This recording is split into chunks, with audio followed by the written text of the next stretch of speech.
I always thought I was a patient person. Turns out 7 years of being married into Thomas's family could test the patience of a saint, and I'm definitely no saint.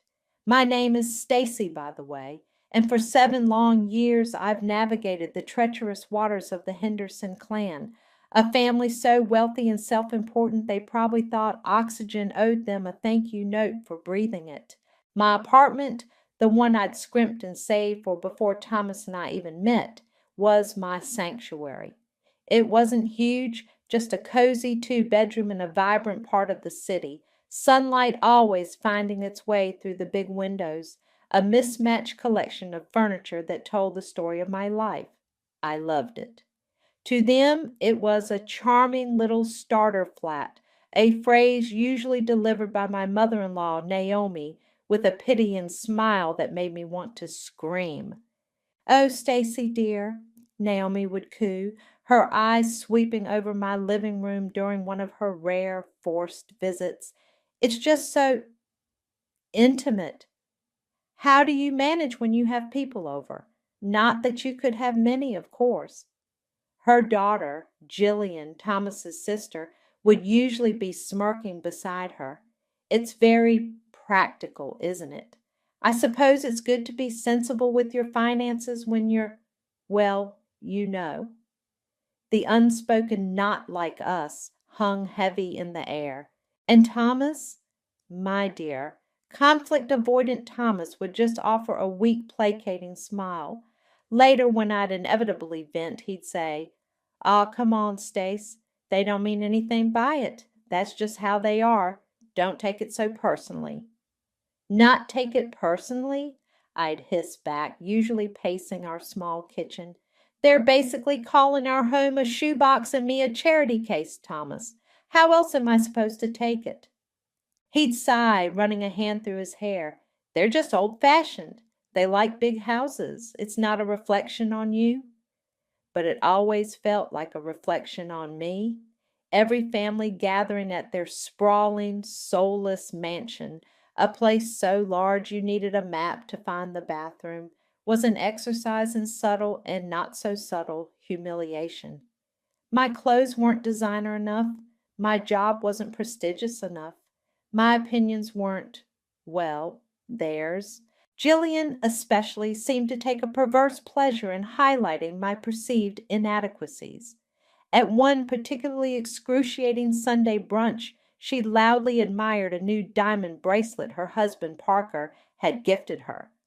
"Oh, Stacy, you should get Thomas to buy you something like this. It really elevates an outfit, though I suppose it might look a bit much in your current circumstances."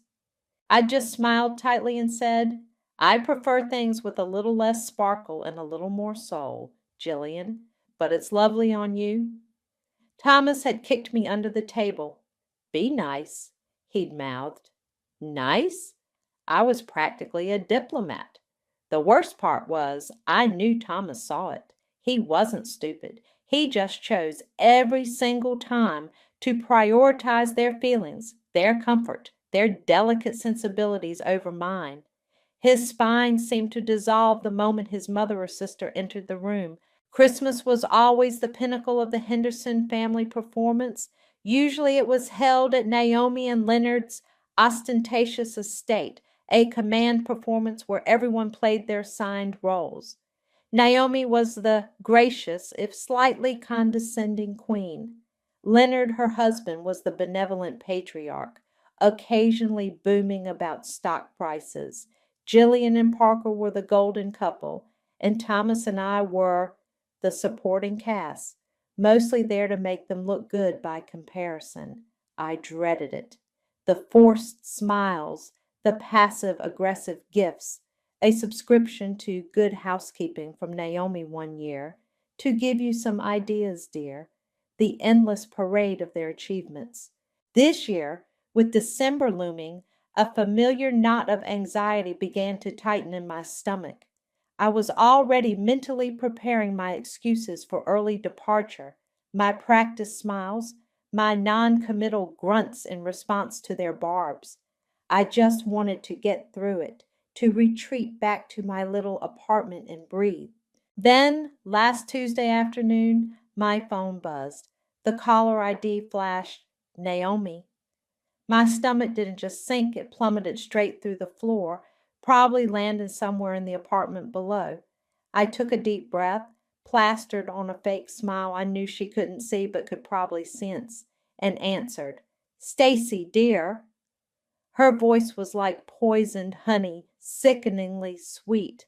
I have the most wonderful idea for Christmas this year. I swear I could hear the universe chuckling. Or maybe that was just the sound of my last nerve finally snapping.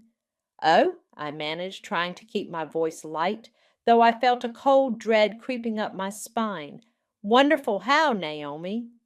Well, dear, she began, and I could practically hear the smug smile in her voice. We were all thinking, and it was rather a collective inspiration, really, that it's high time you had a chance well, to host. I gripped the phone tighter. Host? Yes, Christmas for all of us. Here in the city, she chirped, as if suggesting a casual coffee. It'll be such a lovely change of pace from the usual fuss at our place. And, she added, her voice dropping to a conspiratorial, patronizing tone, it'll be good practice for you, dear, for when you and Thomas finally manage to get a proper house. Learn the ropes of entertaining a larger group. In the background, I heard a distinct sharp sound, a snort, a giggle. It had to be Jillian. My blood pressure spiked. 22 people. That was the usual Henderson Christmas head count. 22 people in my two-bedroom apartment, which comfortably seated 6 for dinner, maybe 8 if we got creative with floor cushions.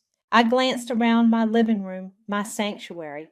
I pictured Uncle Theo, with his booming laugh and tendency to spill red wine, squeezed onto my beloved vintage armchair.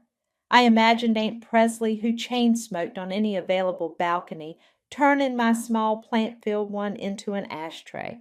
I envisioned a swarm of hyperactive Henderson cousins ransacking my bookshelves.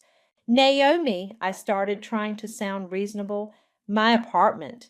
It's really not set up for that many people. It's quite small, as you know. Nonsense, dear, she trilled. It's all about being resourceful. Think of it as a fun challenge. Cozy, that's the word. It'll be a truly cozy Christmas. Jillian is already so excited, aren't you, darling? A muffled, enthusiastic, totally came from Jillian's direction. I looked desperately at the empty space beside me on the sofa, wishing Thomas were there. He wasn't. He was at some after-work drinks thing with his colleagues. I really don't think. Oh, don't be such a worrywart, Stacy. We'll all pitch in, of course. Well, not with the cooking or cleaning, naturally. That's the hostess's purview, but we'll bring our charming selves. She laughed, a brittle, unpleasant sound. It's settled, then. We'll descend around noon on Christmas Eve. Gives you plenty of time to prepare. So thrilled you're on board, dear. Ta-ta. And she hung up, just like that. A royal decree. My Christmas, my home, my sanity, all commandeered. The silence in my apartment felt deafening. I sank onto the sofa, the phone clattering from my numb fingers. Humiliation washed over me, hot and sharp. It wasn't just the imposition, the sheer audacity of it. It was the casual cruelty, the delight they so clearly took in putting me in this impossible, demeaning position. Good practice. As if I were a child playing house. When Thomas finally strolled in an hour later, smelling faintly of beer and corporate cheer, I was still sitting there, a storm brewing inside me. Hey, he said, dropping his keys on the counter. Rough day? Your mother called, I said, my voice flat. Oh, yeah? What's up? He opened the fridge, peering inside. She informed me that I'm hosting Christmas for the entire family. Here. He paused, milk carton in hand. He didn't look surprised, and not even a flicker. He just looked at me. And then he offered a weak, hesitant smile. Oh, right. Yeah, she mentioned she might suggest that. My jaw tightened. She mentioned it. When? Last week, I think. Maybe the week before. He finally closed the fridge, turning to face me fully. Look, Stace, it could be fun. A bit of a squeeze, sure, but we can make the best of it. It'll be an adventure. An adventure? My voice rose despite my efforts to keep it level. Thomas, she said it was good practice for me. Jillian was snickering in the background. They're doing this to mock me, to mock us, and our home. He sighed, that familiar, weary sigh he always used when he didn't want to deal with something. Come on, don't be dramatic. Mum just wants everyone together. And maybe she's right. A bit of a challenge could be good. Show them what you can do. The betrayal was a physical ache in my chest. He knew. He knew for at least a week, possibly longer, that this ambush was coming, and he hadn't said a word. He hadn't defended me, hadn't tried to dissuade her, hadn't even given me a heads up so I could prepare myself. He'd just let me walk right into it. You knew about this for a week? I asked, my voice dangerously quiet now. And you didn't think to tell me? He shifted uncomfortably. I I didn't want to stress you out. I figured she might not even go through with it. Stress me out? A cold fury, unlike anything I'd ever felt before, began to settle deep in my bones. It was chillingly calm, terrifyingly clear. He hadn't wanted to stress me out, or he hadn't wanted to deal with the inevitable argument with his mother's displeasure if he dared to push back. I knew the answer. I stood up, my movements precise. I walked over to him, looked him straight in the eye. The weak smile faltered on his lips. Fine, I said, my voice devoid of any emotion except that icy calm. I'll host Christmas. He blinked, relief washing over his face. Great, see? I knew you'd come around. It'll be memorable, I finished for him, turning away. Oh, it would be memorable, all right, just not in the way any of them expected. The next few days, I was the picture of reluctant compliance. Whenever Naomi called with helpful suggestions, which were really just thinly veiled criticisms of my usual taste, I'd listen patiently. Now, Stacy, dear, for the turkey, she'd say, her voice dripping with condescension. You simply must get a heritage bird, none of those dreadful supermarket things. And for the stuffing, I have a family recipe. It's rather complex, but I suppose you can try your best. Of course, Naomi, I reply, my voice a perfect blend of meekness and gratitude. Thank you for the guidance. Jillian even sent me a Pinterest board titled Christmas Inspo for Small Spaces and Budgets. It was full of DIY decorations made from paper plates and glitter.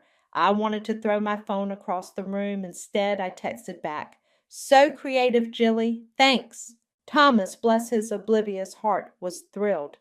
See, he said one evening, beaming at me as I pretended to sketch out a seating plan that involved people practically sitting in each other's laps. You're handling this so well. I knew you could. Mum's actually impressed, you know. She said you're being very mature about it. Mature, right. If only he knew the thoughts that were really occupying my mind. While I was nodding along to Naomi's lectures on the proper way to fold a napkin, apparently my usual method was appallingly rustic. I wasn't actually envisioning 22 Hendersons crammed into my living room. Oh no, my plans were grander, much, much grander. The seed had been planted that night after Thomas's casual betrayal.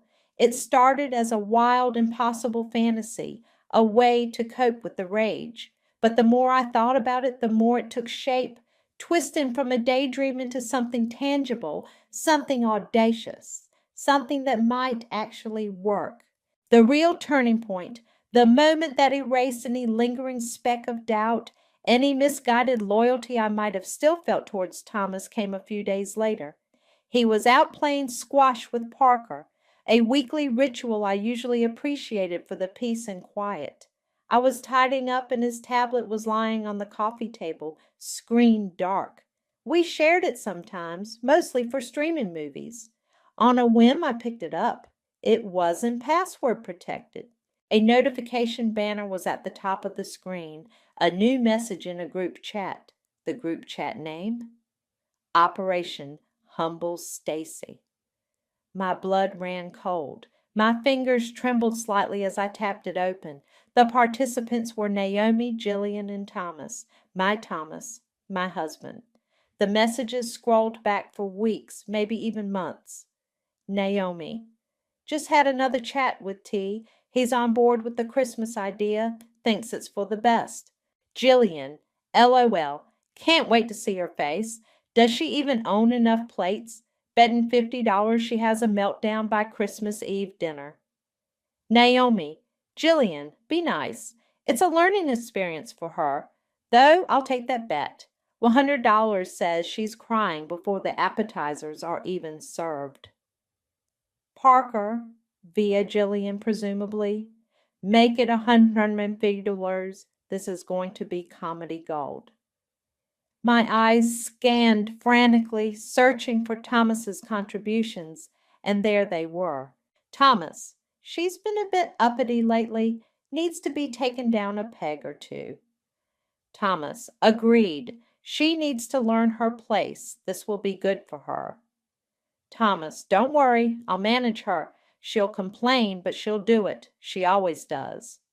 She needs to learn her place. The words burned into my brain. This wasn't just passive Thomas, conflict avoidant Thomas, too weak to stand up to his mother. This was malicious Thomas. This was Thomas actively, gleefully participating in a scheme to humiliate his own wife. This Christmas challenge wasn't a spur-of-the-moment power play by Naomi. It was a premeditated collaborative effort designed to break me, and my husband was in on it. He was betting on my failure. I closed the tablet, my hand surprisingly steady. The cold fury from the other night returned, but now it was sharpened, honed into a diamond-hard resolve. There was no more room for hurt, only a chilling, exhilarating clarity. They wanted to teach me a lesson? Oh, a lesson would be taught, all right. I picked up my phone. My thumb hovered over Leah's name. My best friend, my rock. The one person who had always seen the Hendersons for what they were and had never understood what I saw in Thomas, especially lately. I pressed call. Leah? It's Stacy. My voice was calm, almost serene. Are you free to talk? I have an idea for Christmas. A really, really good idea. I walked over to the window, looking out at the city lights. Oh, it will be good for someone, I murmured to myself, a ghost of a smile playing on my lips. But it won't be me learning a lesson. Spill, Leah said, her voice crackling with anticipation through the phone. I could practically hear her settling in, probably with a glass of wine. And don't leave out a single juicy detail. I've been waiting 7 years for you to go full scorched earth on those people. And so I told her everything. Naomi's decree, Thomas's initial betrayal, and then the gut punch of the Operation Humble Stacy group chat. Leah listened, punctuating my story with gasps, outraged squawks, and the occasional, "That absolute bastard!" When I finally laid out the embryonic stages of my revenge plan, there was a moment of stunned silence on her end. Then she let out a slow whistle. Stacy, my God, that is diabolical, and I absolutely love it. You're a twisted genius. So you're in? I asked, a genuine smile finally breaking through. In? Honey, I'll drive the getaway car. Metaphorically speaking, of course, mostly.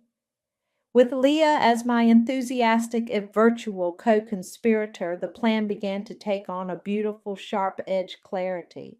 She was brilliant at brainstorming the tricky bits, the little details that would make it all seamless. My first move was to call Naomi. I dialed her number, took a deep breath, and put on my best dutiful daughter-in-law voice. Naomi, hi, it's Stacy. I was just doing some more planning for Christmas, and I had a few questions if you have a moment. Of course, dear, she said, her tone implying she was doing me a massive favor. What is it now? Well, I began, feigning a slight tremor of anxiety, I really want to make this special. You know, to show you all how much I appreciate everything. So I was thinking about the menu. You mentioned the heritage turkey, of course, but what about side dishes? Are there any particular family favorites I absolutely must include to make it a truly memorable Henderson Christmas? I could almost hear her preen. Well, dear, since you ask, Uncle Theo simply must have his creamed onions, the way my grandmother used to make them, and Jillian adores my special cranberry compote. It has a touch of Grand Marnier, very sophisticated. And Leonard, well, Leonard has a weakness for a proper rich gravy. She prattled on for another 10 minutes, listing off increasingly elaborate and expensive sounding dishes, all while I made encouraging noises and diligently took notes. And champagne, of course, she concluded, a good quality one, nothing too frugal. Of course, I echoed, only the best for the family. The next part was trickier, securing Leonard's credit card details. Leah and I workshopped a few ideas. A fake charity donation? Too complicated. Offering to buy a group gift for a distant relative they all pretended to like? Plausible. Then inspiration struck. Leonard loved to feel important, to be seen as a man of taste and discernment, especially in front of me, the unsophisticated daughter-in-law. A few days later I called him directly. Leonard, it's Stacy. I hope I'm not disturbing you. Stacy, no, just reviewing some portfolios. What can I do for you? His voice was gruff but not unkind. He was generally less overtly hostile than Naomi or Jillian, more dismissively patronizing. Well, I said, injecting a note of newfound, slightly nervous ambition into my voice, I was thinking, since everyone is coming into the city and I really want to make an effort this year, I had an idea for a little pre-Christmas treat. I found this rather lovely little wine bar, quite exclusive, and I thought it might be nice to arrange a small private wine tasting for the family on, say, the 23rd. Just something simple, a few select vintages, some artisanal cheeses, a little touch of class, you know. There was a pause. I could almost hear the cogs turning in his head. Stacy, showing initiative, suggesting something upscale. A wine tasting, eh? He said, a hint of surprise in his tone. That's not a bad idea, Stacy. Not bad at all. Showing a bit of sophistication. Good. Thank you, Leonard, I said, trying not to gag on the forced humility. The only thing is the venue is quite popular, and to secure a private booking, they require a credit card on file for incidentals just to hold the reservation. I was wondering, since my credit limit isn't terribly high, if I could possibly use yours just for the booking. I'll handle all the actual costs myself, of course, from my savings. It's just to secure the spot. I held my breath. This was the crucial moment. He grunted. Sensible to book ahead. Don't want to miss out.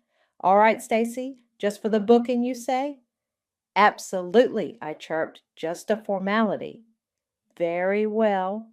He then proceeded to read out his Amex Platinum card number, expiration date, and CVV code. I scribbled them down, my hand shaking almost imperceptibly. See that you handle it properly now. Don't want any mishaps. Of course, Leonard. Thank you so much. This will be a wonderful start to the Christmas festivities. After I hung up, I stared at the string of numbers on the notepad. A slow, predatory smile spread across my face. I picked up my phone and sent a text to Leah. Phase 1 complete. The eagle has landed his plastic. Her reply came back almost instantly. Yes, Operation Humble them is a go. The moment Leonard's credit card details were safely in my possession, I moved fast. There was no actual wine tasting, of course. That little fib had served its purpose beautifully. My real target was far more ambitious. I spent the next hour on the website of the Grand Hotel, the most exclusive, most opulent, most ridiculously expensive hotel in the city. The kind of place the Hendersons aspired to be seen in, but probably only for a fancy dinner, not an overnight stay unless someone else was footing the bill. I navigated straight to their suites, the presidential suite. It was palatial. Multiple bedrooms, a dining room that could seat a small army, a private terrace with city views, a grand piano, which I was sure none of them could play, and a price tag that made my eyes water, even knowing I wouldn't be the one paying. Perfect. I booked it for 2 nights, Christmas Eve and Christmas Day. Using Leonard's card, I paid the hefty deposit, then called the hotel's concierge services. "Good afternoon," I said, my voice oozing polite confidence.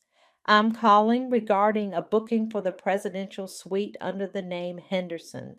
I'd like to arrange a few enhancements for our stay." The concierge, a smooth-voiced man named Jean-Pierre, was all professional courtesy. "Certainly, madam. How may we assist you?" "We'll require private catering for Christmas Eve dinner and Christmas Day lunch. Something festive but very high-end. Think lobster, caviar, prime rib, and an open bar fully stocked with premium spirits and, of course, an excellent selection of champagne. Your best, naturally." I could almost hear Naomi's voice echoing in my head. "Nothing too frugal."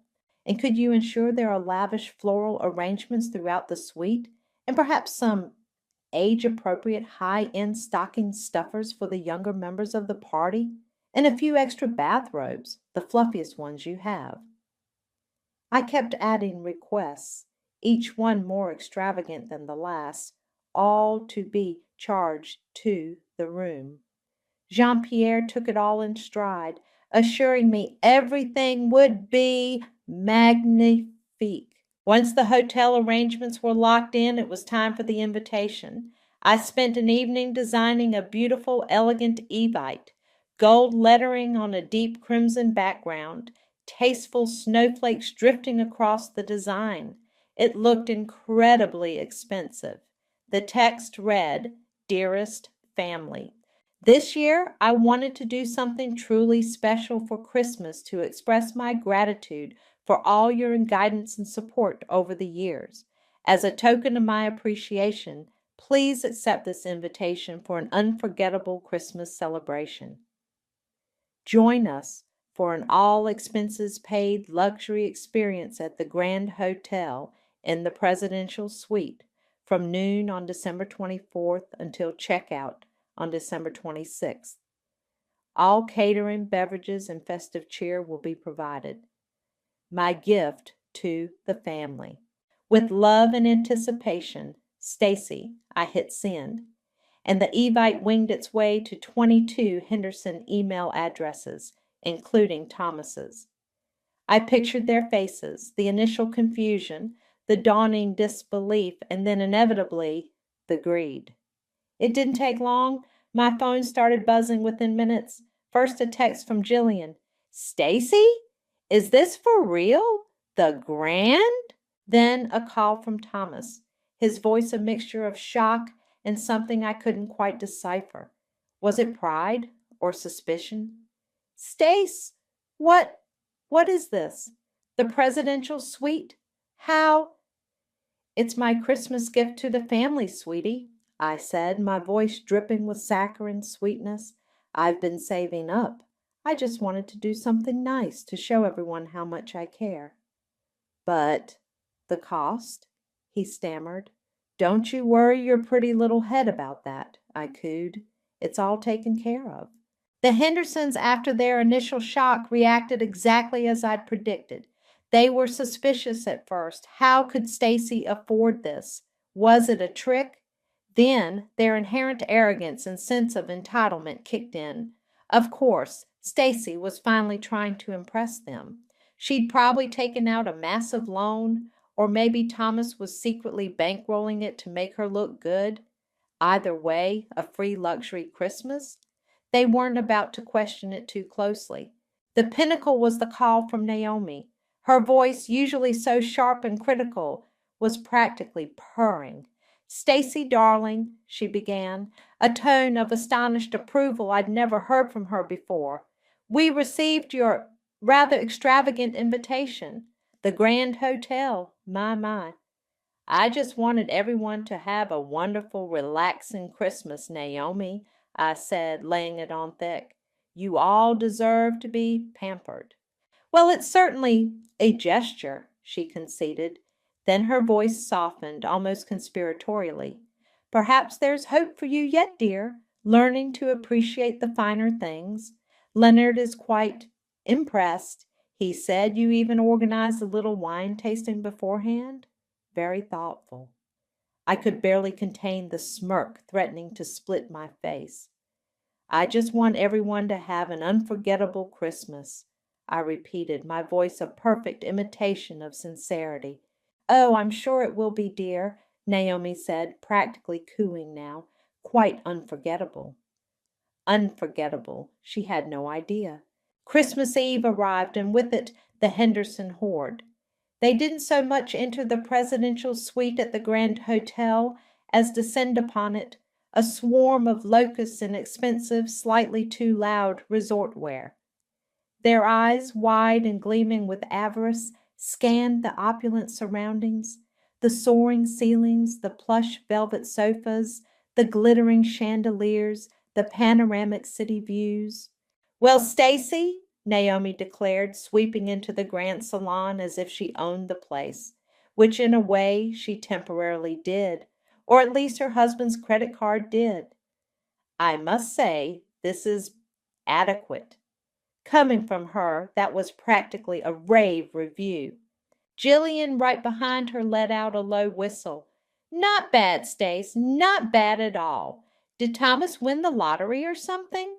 She winked, a sly, knowing look that implied I was clearly incapable of orchestrating, let alone funding such extravagance. "I told you it's my treat," I said, smiling sweetly, playing the gracious if slightly overwhelmed hostess. "Please, everyone, make yourselves at home. Champagne is chilling." And make themselves at home they did.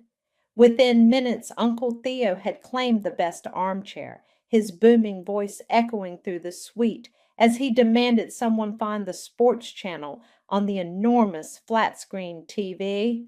Aunt Presley immediately located the private terrace and lit up a cigarette, flicking ash into a potted orchid.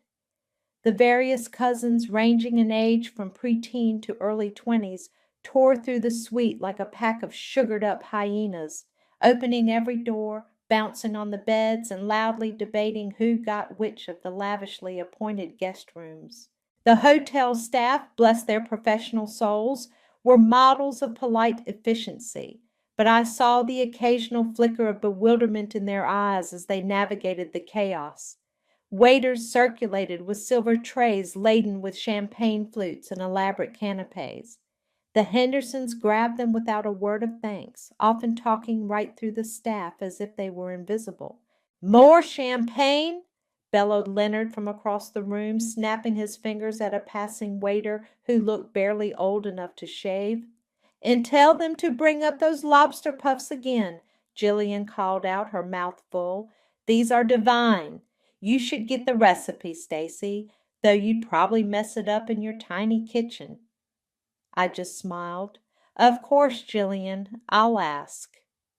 "Thomas, dear," oblivious Thomas was beaming. He floated around the suite, a proud peacock, clearly believing I had finally, miraculously, won his family over. He kept patting my arm, whispering, "See, they love it. You're doing great, Stace." He seemed to genuinely think this display of opulence was a sincere gesture on my part, a desperate attempt to curry favor. The irony was almost too delicious. Throughout the evening, I played my role to perfection. I fetched drinks. I laughed at their terrible jokes. I nodded sympathetically when Naomi complained that the caviar, while acceptable, wasn't quite the same quality as the beluga she'd had on her last cruise. With every fresh bottle of champagne popped, every extravagant dish devoured, every new demand made upon the hotel staff, I made a mental note.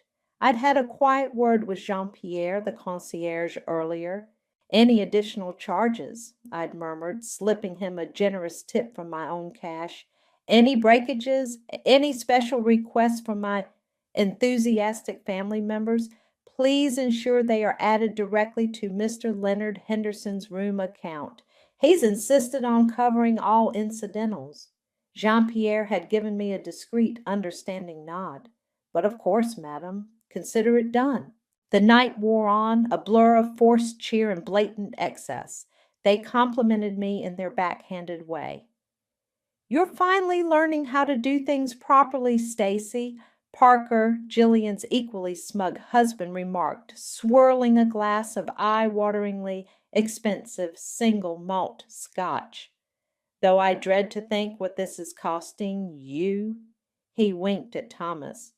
"It's worth every penny to see you all so happy," I replied, my smile unwavering. The climax of the evening's unintentional destruction came courtesy of Uncle Theo. Already several sheets to the wind, he was attempting an animated retelling of some tedious business anecdote, gesticulating wildly with a half-eaten vol au vent in one hand and a full glass of red wine in the other. His arm caught the edge of a delicate, antique-looking porcelain vase perched on a nearby console table. It wobbled, then crashed to the marble floor, shattering into a dozen pieces. A collective gasp went around the room, followed by an awkward silence. Uncle Theo just blinked owlishly at the mess. "Oops, Butterfingers." Jillian, after a moment, let out a tinkling laugh. "Oh, don't worry about it, Uncle Theo. It's probably just some cheap hotel tat. Stacy's got this covered, right, Stace?" She looked at me, a challenging glint in her eye. I met her gaze, my smile serene, almost beatific. "Of course, Jillian.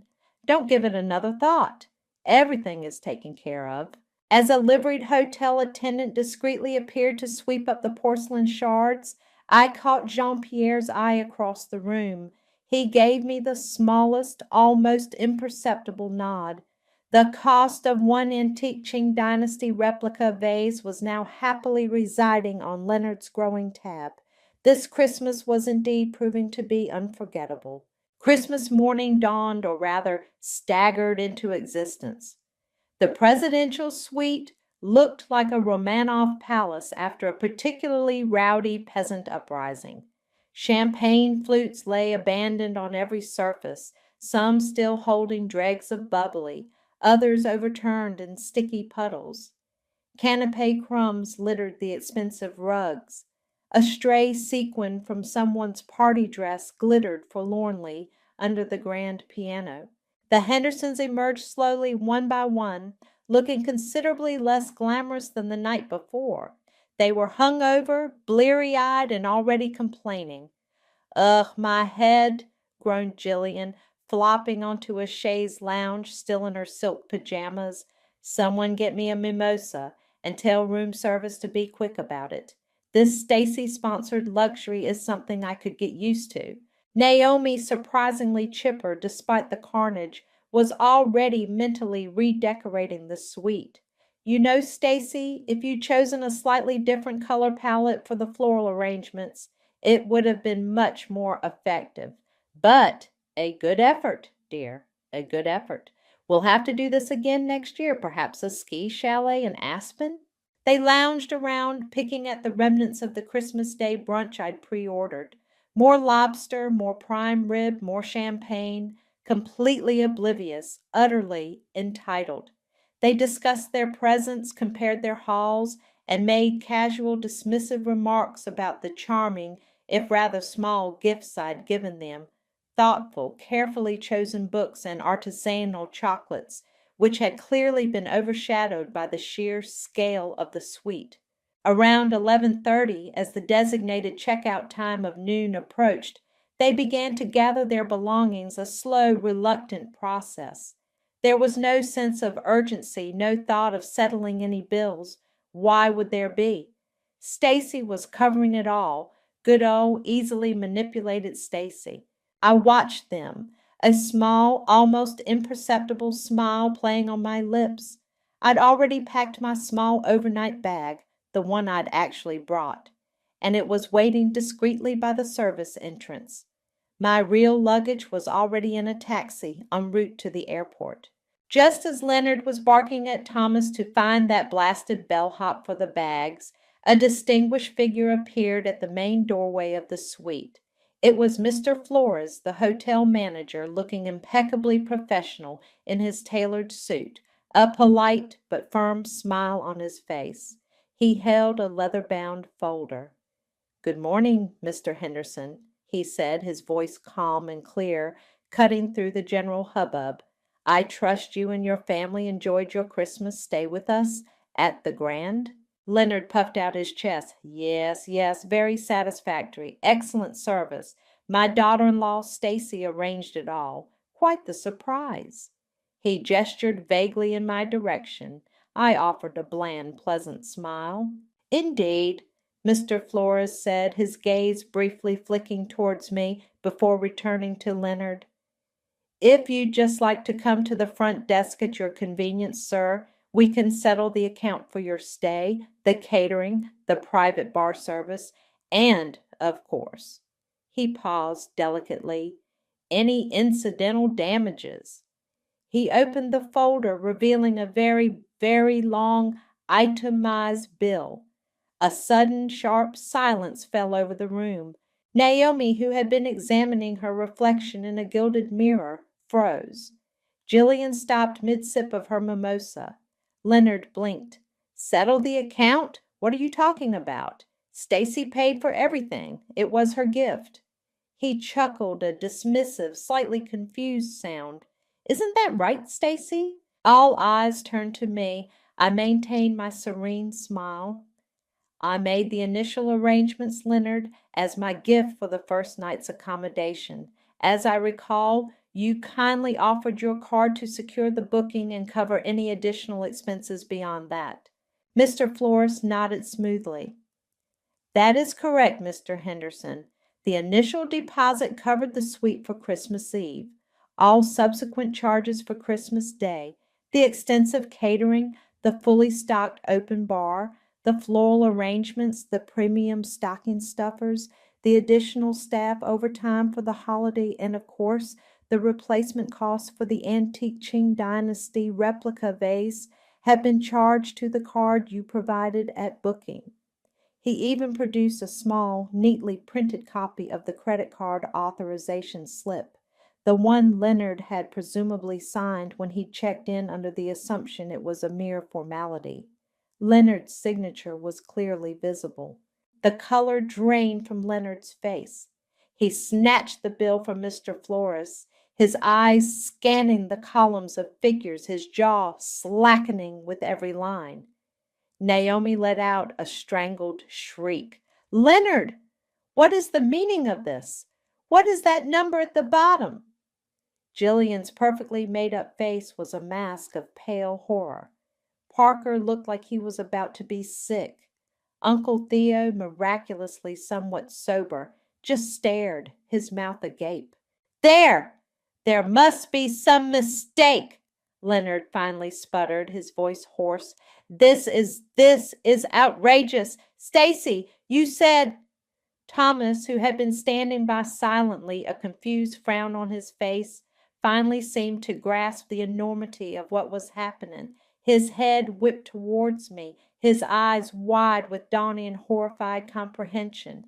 The look on his face, a cocktail of disbelief, betrayal, and sheer panic, was almost worth the price of admission. Almost.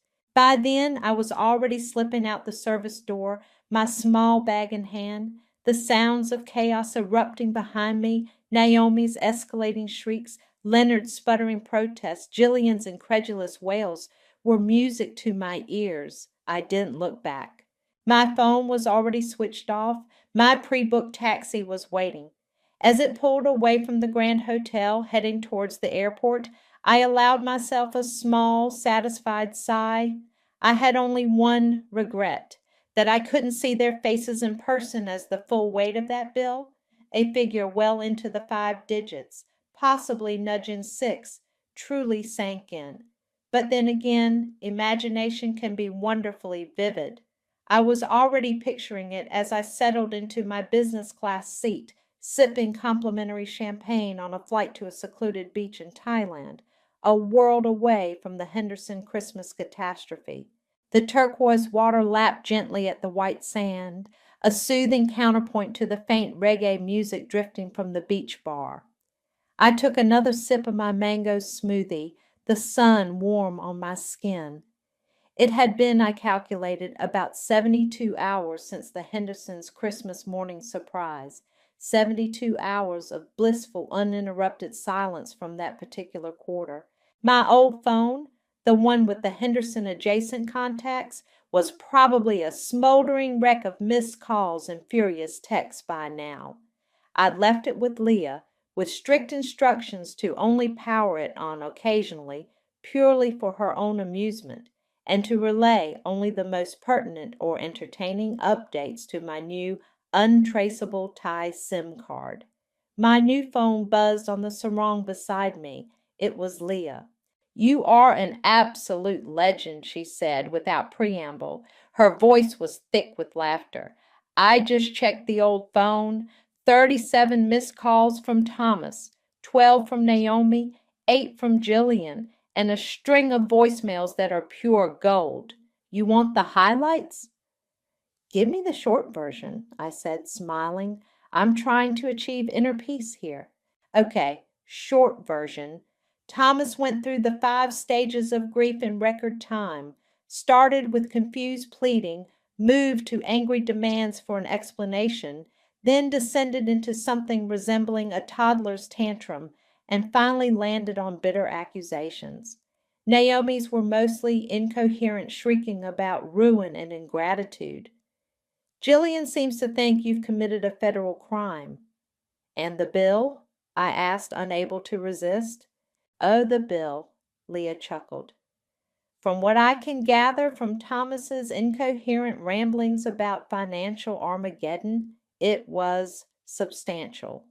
Apparently Leonard tried to dispute it, but the Grand had impeccable records, including signed authorizations for every last bottle of vintage champagne and every broken piece of porcelain. They even had CCTV footage of Uncle Theo's vase-smashing incident. He's now claiming you drugged him." "Charming," I said, taking another sip of my smoothie. "And the family dynamic?" "Fractured. Spectacularly so. Apparently there was a massive screaming match in the hotel lobby. Naomi is blaming Leonard for giving you his card. Leonard is blaming Thomas for marrying you. Jillian is blaming everyone. Word is they had to put a significant portion on a high-interest emergency loan because Leonard's Amex was, shall we say, maxed out beyond its wildest dreams. Their precious social standing is taking a bit of a nosedive as whispers of the Henderson Hotel horror start to circulate amongst their snooty friends. "Karma," I murmured, watching a small crab scuttle across the sand. "It's a beautiful thing." "Indeed. So what's next for Stacy, international woman of mystery and financial retribution?" "Divorce papers are already with my lawyer, filed the morning I left," I said. "She has instructions to serve Thomas as soon as I give the word, which will be soon." "Good girl. No looking back. None whatsoever." After I hung up with Leah, I lay back on the sun lounger, feeling a profound sense of lightness I hadn't experienced in years. It wasn't just the satisfaction of the revenge, though that was undeniably sweet. It was the liberation. The oppressive weight of the Hendersons, of Thomas's weakness, of constantly feeling small and undervalued, had lifted. My marriage? It was a casualty, yes, but a necessary one. It had been dead for a long time. I just hadn't been ready to sign the death certificate. The Operation Humble Stacy chat had been the final, irrefutable proof. Thomas hadn't just failed to protect me, he'd actively participated in trying to tear me down. There was no coming back from that. The price of my freedom and self-respect had been the implosion of that toxic dynamic, and it was a price I'd paid gladly. I thought about those voicemails Leah had described. The sheer panic, the fury, the dawning realization that their carefully constructed world of entitlement had been so spectacularly and publicly shattered by the one person they'd consistently underestimated. A genuine, unburdened smile touched my lips. I picked up my fresh, untainted phone and scrolled through photos of the local scenery, planning my afternoon, perhaps a boat trip to a nearby island, or maybe just another smoothie and a good book. The future stretched out before me, bright and unencumbered. Some gifts, I mused to the gentle rhythm of the waves, truly do keep on giving. And this gift, the one I had given myself, was the best one of all.